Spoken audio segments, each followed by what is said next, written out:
That's my first subject, personal development. Work harder on yourself than you do on your job. Develop the skills. Learn the lessons. Take the classes. Absorb all that is being taught to you these days. And then later on, of course, you can sort it out, what's valuable to you and how to refine it for your business and for your life and for your future. But the main thing is to get it and start this process of personal change, personal development. And let me say it one more time. If you will change, everything will change for you. You'll never be the same. You'll keep growing. As you look back on a few months, look back on a few years, you won't believe the progress you can make. Economically, your relationship with your family, your friends, and whether you're in sports or economics or whatever, I'm telling you, that whole process of committing yourself for personal change, personal value, can really make your life unique and worthwhile. Now let's cover the second subject, on setting goals. Mr. Shelf gave me some tips on setting goals that changed my life forever. And I want to share those with you.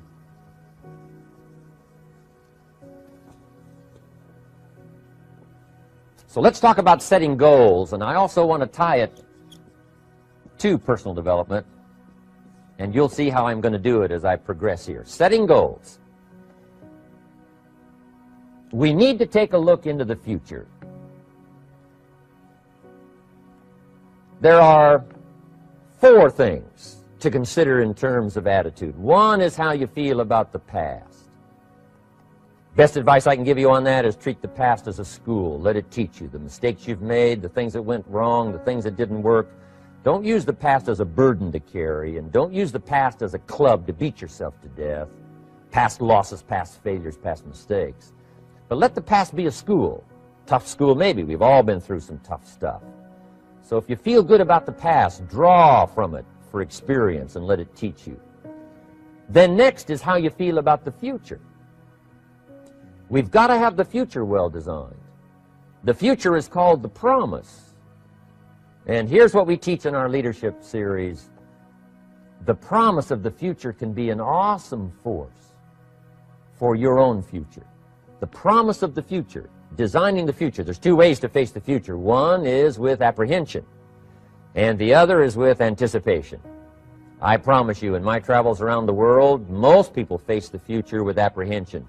And here's why. They don't have it well designed.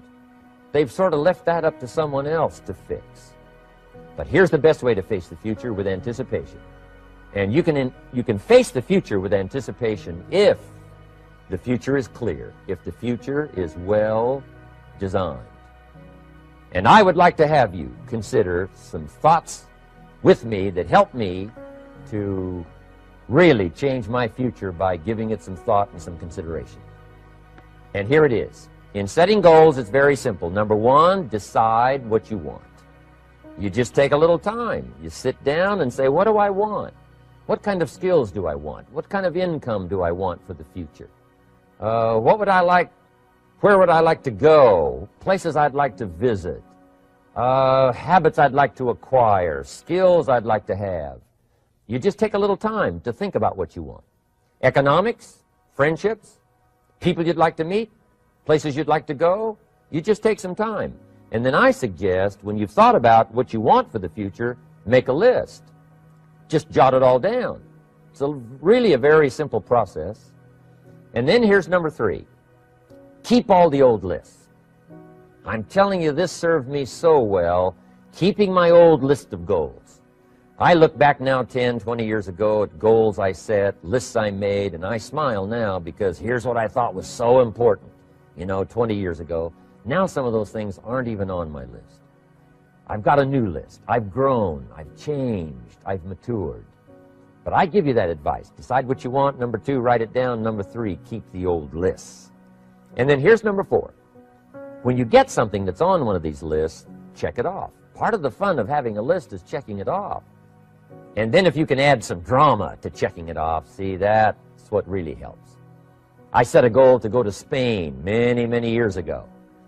And when I finally made my first trip to Spain, I had that journal with me that had that list in it. And while I had my journal on my lap, waiting for the wheels to touch down in Madrid, I waited until the wheels touched the runway, and I checked it off. just adding a little drama. So, part of the fun of having a list is checking it off. Now, here's what's important about the lists and designing your future. If the future gets clear, the price gets easier. Because you got to remember, for every promise, there's a price to pay. Everybody's got to pay the price. Everybody's got to do the deal. Everybody's got to do the disciplines. Everybody has to pay.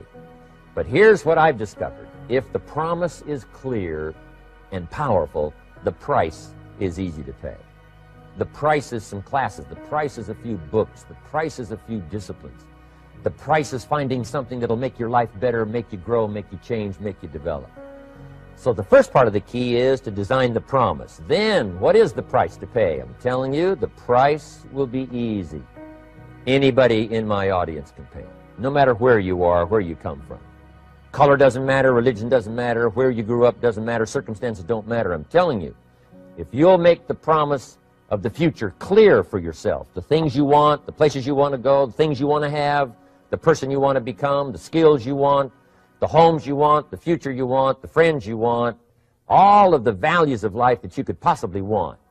If you'll make that clear, make those lists, and be serious about it, I promise you it's an easy price to pay. Anybody can pay it.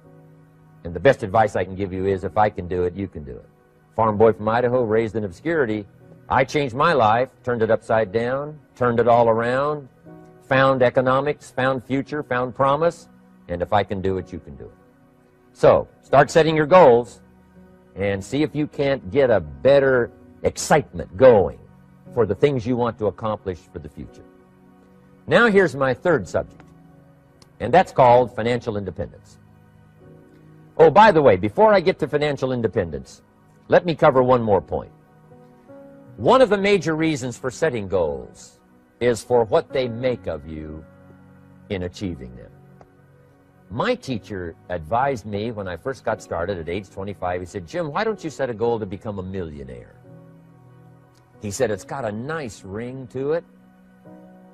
You know, enough zeros to impress your accountant." And he said, "I'm here to help you. You're only 25 years old. You've been to 1 year of college. You've got a beautiful family, every reason to do it. Why don't you set a goal to become a millionaire?" And he said, "Here's why." And I thought, he doesn't need to teach me why. Wouldn't it be nice to have $1 million? He said, "No, then you'll miss it." He said, "Here's why. For what it will make of you to achieve it." I'm telling you, that statement changed my life. Set the kind of goals that will make something of you to achieve them. He said, "Now, once you become a millionaire, what's important is not the money."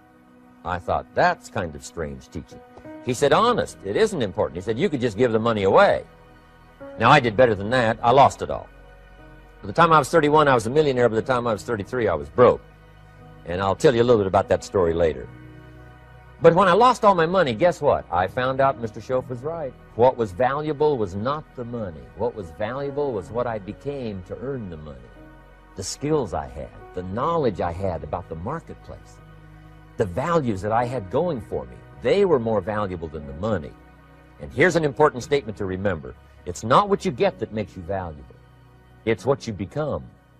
So part of the key here is to set the kind of goals that will make something of you. Don't set them too low so that you don't have to grow and you don't have to read and you don't have to try and you don't have to stretch. Don't set them too low.